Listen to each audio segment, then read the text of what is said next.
ask what is generative AI, the most common answer which we can expect is generative AI is ChatGPT.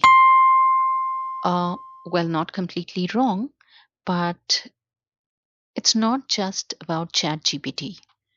Though ChatGPT can generate different type of contents, so it is a computer program. GenAI is a computer program which not only generates text or image, it also generates voice, it generates program, the coding, and it can create different videos. So generative AI is something which can generate new content.